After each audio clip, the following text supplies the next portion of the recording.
Let's talk about the frustration of knowing better and yet still reacting in a way that you do not want to.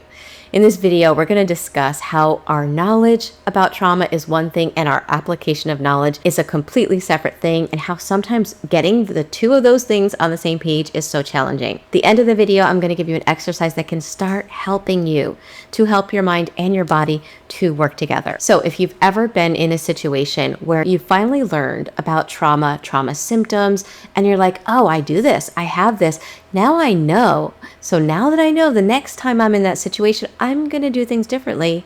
And then next time comes and everything you learned feels like somebody took an Etch-a-Sketch in your brain and erased everything you learned, and you wind up acting or reacting exactly how you've always done. Talk about frustrating. I have so been there. So let's understand this better and start working to transform it. That being said, let's dive in. For those that don't know me, my name is Michele. I'm a survivor myself of childhood trauma, emotional trauma, and narcissistic abuse. I'm now a somatic experiencing practitioner and the founder of the School of Transformation, which to me is like nervous system rehab. It's where I meet live on Zoom weekly with survivors from all over the world, and we learn how to embody healing. Here on my channel, I talk about what healing is like, but in the School of Transformation, we experience it together. So if you're ready to dive deeper, make sure you check out the School of Transformation. The first thing I want to encourage you to do is to pause for a moment and think about something you've been learning recently that has to do with unhealed trauma. Something that you learned and you're like, oh, that's me. I do that. And learning about that was helpful for you because now you're like, oh, that behavior isn't who I am. That's not my personality. That's who I had to be in order to survive whatever I was going through. So think about that for a moment. And then what happened after you learned that? Were you able to immediately change because you knew that information? Or did you find yourself setting the goal? Oh, that's not me, so I'm not going to do that anymore. And then you found yourself in a situation where you wanted to do things differently, but couldn't. Maybe you had the goal of showing up more confidently in social situations, and yet your heart starts racing the second somebody raised their voice. Or maybe you shut down when you felt misunderstood. Whatever your personal pattern is, just jot it down for a second. And as you do, I just want to let you know that the reason we wind up staying stuck in these patterns has nothing to do with being broken. It has nothing to do even with sabotaging yourself. It actually has more to do with our implicit memory. For me, understanding the difference between implicit memory and explicit memory and how we can help them to work together was so helpful because it took away that what's wrong with me, why can't I change intensity. So let's get into that. So we store our memories in two main ways, and one is with our explicit memory.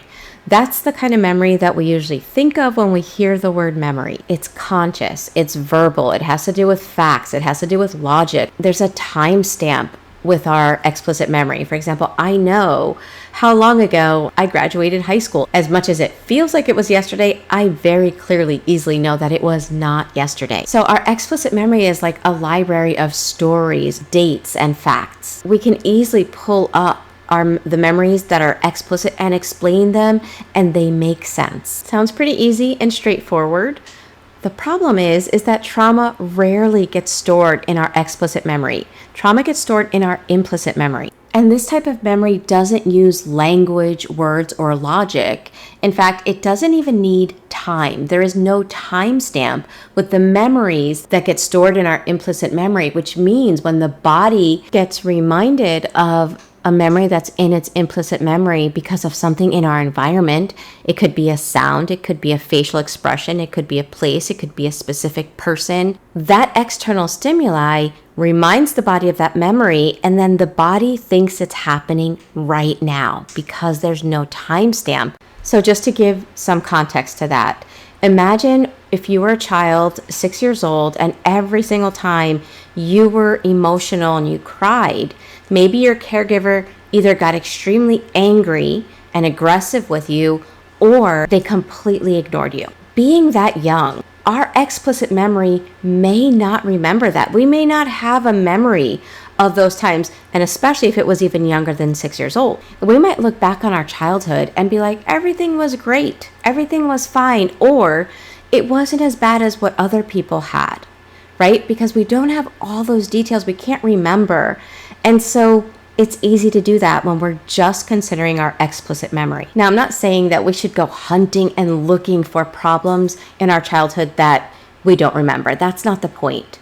But when we add the implicit memory to that circumstance, our implicit memory remembers the pain of being ignored, the abandonment that it felt like, which is often attached to existential threat, because a child 6 and under cannot survive alone. So that disconnect from the parent feels life-threatening to that small child. As an adult, you may not remember that, but your implicit memory very much remembers it as if it was yesterday. It also remembers that crying got you in trouble, so it remembers the stifled emotion that's still stuck in the body, and it remembers the fear of your parents' aggression and anger simply because you were having an emotion.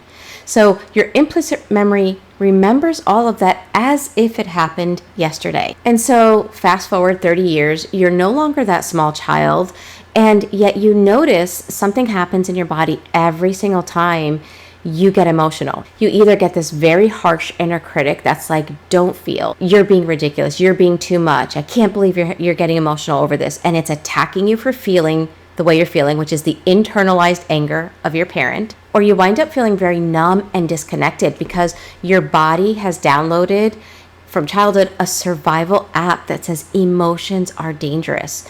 And so from that time, it has developed different coping strategies to try to keep you safe.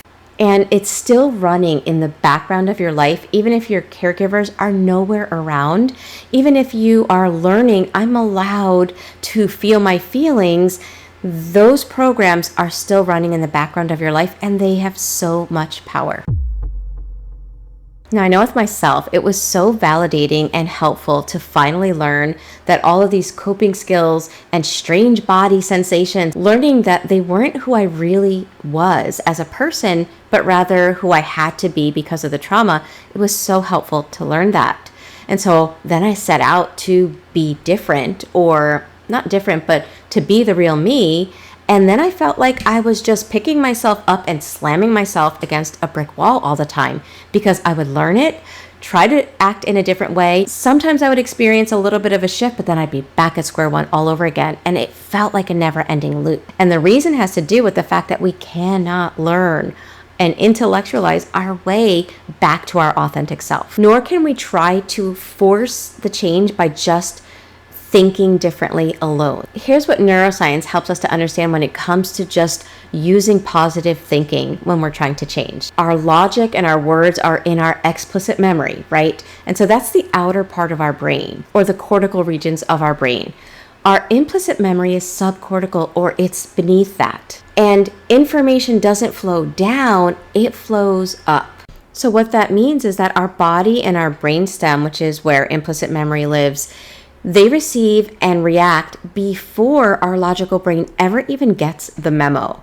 So for example, you walk into a room, your nervous system scans it in milliseconds. And before your cortex or your thinking areas of your brain can even say the words or think the words, I'm safe, your implicit memory has already decided based on your past experiences, this feels dangerous. And when there's that discrepancy with the logical areas of your brain saying, I'm safe, and the subcortical implicit memory deciding that you're not safe, you can repeat the words, I'm safe, I'm safe, I'm safe, all you want, and your body is not going to listen. Think about whatever you jotted down at the beginning of this video, and then you learned about it, right? Then you went to put it into practice. You had all the logic as to why you can be different, why you can be more in harmony with yourself. And didn't you notice your body not listening to you? Because the information doesn't flow down, it flows up. You might be 100% safe in the present moment, but if your body still associates certain smells, tones of voices, expressions, places, people, things with past danger, then your survival brain will always override logic every single time. And believe me, it is not because you're weak. It is not because you don't have any willpower. It's simply how we were designed in order to survive. Now, the good news is that Just like we can update apps and computer programs, we can also do that with our brain as well. In fact, we're meant to update our subconscious beliefs, our programs, once we're out of that danger. The challenge, though, is that trauma can also interrupt the update process. What we tend to do wrong is we try to change the behavior, the coping skill, or our actions that are the result of the sequence or the stuck story in our implicit memory. But again, what's in our implicit memory is always going to override what's happening in our conscious mind. So it's like we're arm wrestling against ourselves, and we can never win against our unconscious or subconscious mind. And so rather than working on the external, since the internal is what's activating and controlling that, we want to go to the internal, to the sequence, and start working on that level. That's how we start healing on a core level. You see, trauma isn't in the event because the event is over. The circumstances around the event have changed. We're no longer in those circumstances anymore. Trauma is the unfinished story, the body response that got stuck. It's like our nervous system paused a movie halfway through the worst part, and it's simply been buffering ever since. And I'm not going to lie, a lot of people don't want to do this. They want to heal at a core level, but they don't want to do what's needed to do so because I hate this saying, it's so cliche, but it's so true. We have to feel it to heal it. So we have to feel the fear that we had to stifle, the sadness that never fully got expressed. We have to help complete the trauma responses that got thwarted. For example, we couldn't fight. We couldn't even have a healthy self-protection because we would get in trouble. So that fight energy is stuck in us. So we have to be with all of that, help our body to complete it, and download a new sequence for our body. It takes work, it takes time. But I will say this, it's the only way to heal at a core level. And if we don't do this, we simply get stuck the rest of our lives, stuck in symptom management. Now, this is the heart of somatic experiencing, and it's the work that we do inside of the School of Transformation. We don't just learn how to understand trauma, but we learn how to transform it together. Let's do a simple but powerful exercise together that helps you to begin learning how to start working with your implicit memory. So remember, explicit memory, words, logic, thoughts. One of the main ways that our implicit memory communicates with us is through sensation. So let's start what I'll call the glimmer files, because that's the other thing. Our subconscious learns through repetition plus emotion. It's not the one thing you feel. It's the accumulation that helps strengthen an experience. And it's very much like working out physically. It's not the one time you go to the gym, but it's the consistency that transforms your muscles. So that being said, let's do the exercise. Make sure that you're not going to be interrupted for the next 2 to 5 minutes. Get comfortable in your seat and just pause. Pause for a moment. If it feels right, you can either close your eyes or find something in your space that allows you to have a soft focus.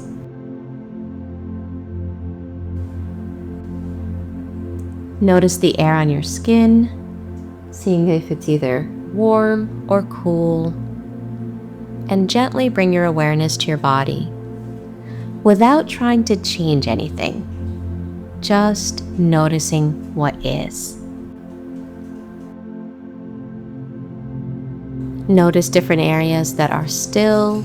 Notice areas that might feel more heavy, tight.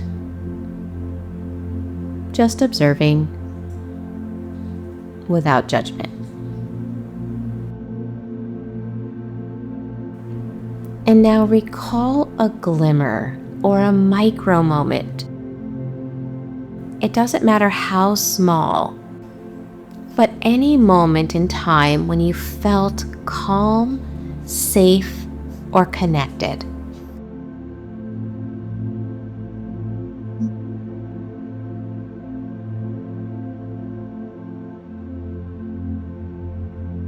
Again, it doesn't have to be anything big.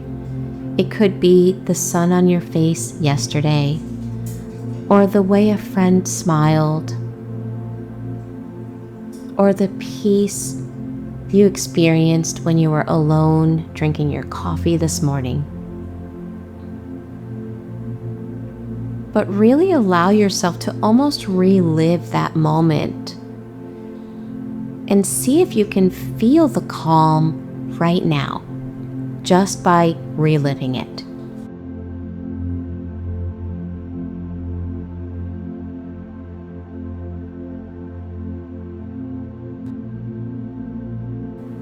And you really want to use your senses. What did you taste? What did you see? What did you hear? And now, drop your awareness down into your body and notice, where do you feel that glimmer in your body? Is there a warmth in your chest? A softening in your shoulder? A deepening of your breath?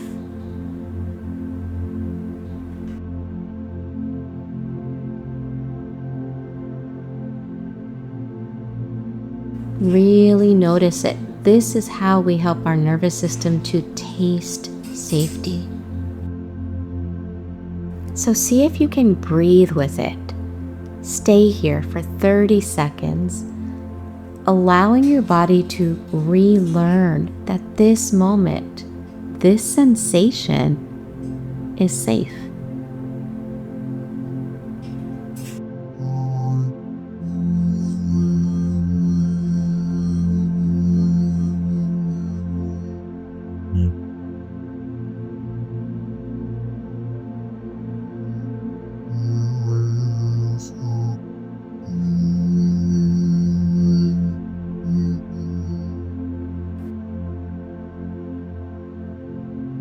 By doing so, you're giving your implicit memory a new file.